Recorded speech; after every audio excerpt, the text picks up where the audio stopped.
দেৱালী বা দীপাৱলী এই উৎসৱটো ভাৰতৰ এটা বহুত ডাঙৰ উৎসৱ। এই উৎসৱটো আধ্যাত্মিক ৰূপত অসত্যৰ ওপৰত সত্যৰ বিজয়ৰ ৰূপটো দৰ্শোৱা হয়। বিজয়া দশমীৰ ঠিক 20 দিন পিছত এই উৎসৱ পালন কৰা হয়। আজি আমি দেৱালী উৎসৱ পালন কৰাৰ পিছত যি পৌৰাণিক কাহিনী আছে সেই বিষয়ে ভিডিঅ'টোত আলোচনা কৰিম আৰু ভিডিঅ'টো শেষলৈকে চাই থাকিব। প্ৰথমটো হ'ল শ্ৰী ৰামচন্দ্ৰ বনবাসৰ পৰা অযোধ্যালৈ উভতি অহাৰ আনন্দত। সনাতন ধৰ্মৰ মান্যতা অনুসৰি দেৱালীৰ দিনাই শ্ৰী ৰামচন্দ্ৰ বনবাসৰ পৰা অযোধ্যালৈ উভতি আহিছিল। বিশ্বাস কৰা হয় যে ৰামচন্দ্ৰ অযোধ্যালৈ উভতি অহাৰ আনন্দতে দেৱালী পালন কৰা হয়।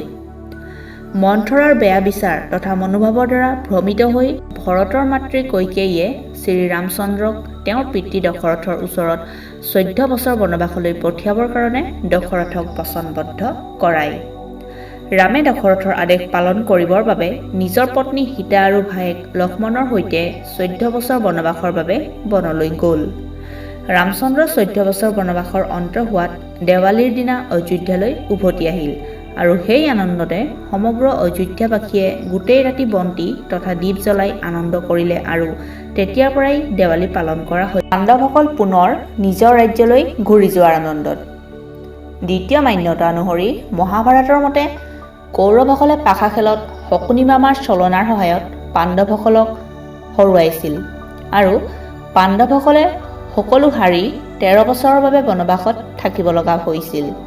এই কাতি মাহৰ অমাৱস্যাত পাণ্ডৱসকলে 13 বছৰ বনবাস সম্পূৰ্ণ কৰি পুনৰ ৰাজ্যলৈ ঘূৰি আহিছিল।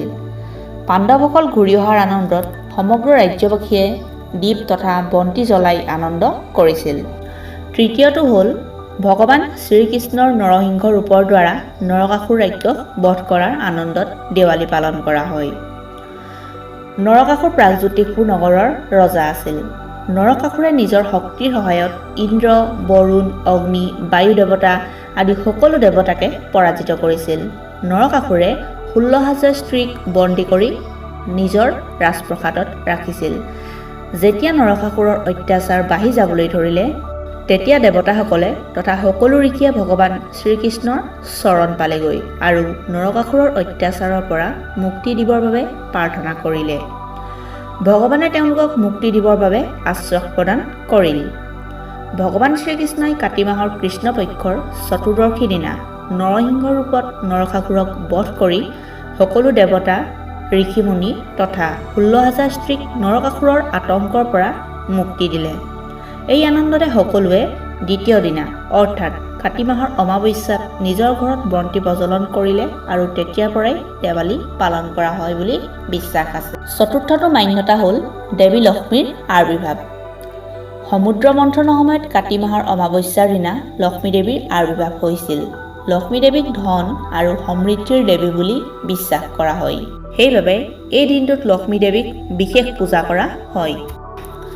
লক্ষ্মী দেৱীৰ বিবাহ ভগৱান বিষ্ণুৰ সৈতে এই দিনটোতে সম্পন্ন হৈছিল। কোৱা হয় যে প্ৰতি বছৰে এওঁলোকৰ বিবাহৰ আনন্দ উদযাপন কৰিবলৈ প্ৰত্যেকেই নিজৰ ঘৰ বন্তি তথা দীপেৰে উজ্বলাই ৰাখে। তাৰোপৰি লক্ষ্মী দেৱীৰ প্ৰসংগত আৰু এটা কথা কোৱা হয় যে ভগৱান বিষ্ণুৰ পঞ্চমটো অৱতাৰ বামনে কাতি মাহৰ অমাৱস্যাৰ দিনা মা লক্ষ্মী দেৱীক ৰজা বালিৰ কাৰাগাৰৰ পৰা মুকলি কৰিছিল আৰু সেইবাবেও এই দিনটোত মা লক্ষ্মীৰ পূজা কৰা হয়। পঞ্চমটো হৈছে ৰজা বিক্ৰমাদিত্যৰ ৰাজ অভিষেক। প্ৰাচীন ভাৰতত ৰজা বিক্ৰমাদিত্য নামৰ এজন মহান সম্ভ্ৰান্ত আছিল। মোগলক পলকতে পৰাজিত কৰিব পৰা ৰজা বিক্ৰমাদিত্য হ'ল হিন্দুসকলৰ অন্তিমজন ৰজা।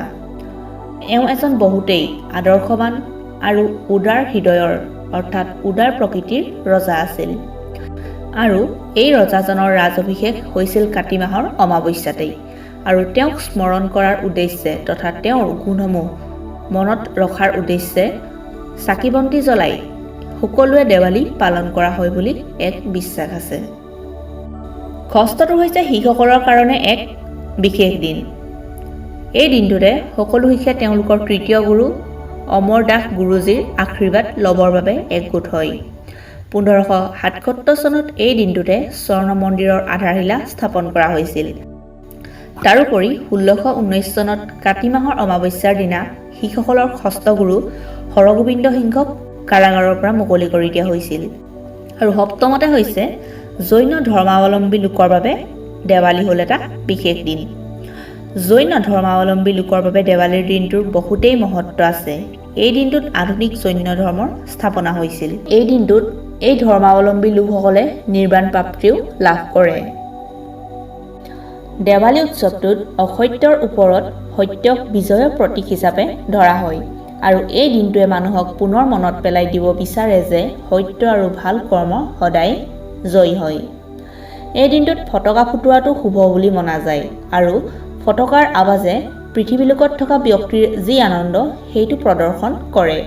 এই দিনটোত লক্ষ্মী মাক পূজা কৰাটো বহুতেই গুৰুত্বপূৰ্ণ। বিশ্বাস কৰা হয় যে যদি সঁচা তথা পবিত্ৰ অন্তৰেৰে আৰু শুদ্ধ মনেৰে এই দিনত মা লক্ষ্মী দেৱীক পূজা কৰে তেন্তে ঘৰত কেতিয়াও টকা পইচাৰ অভাৱ নহয়।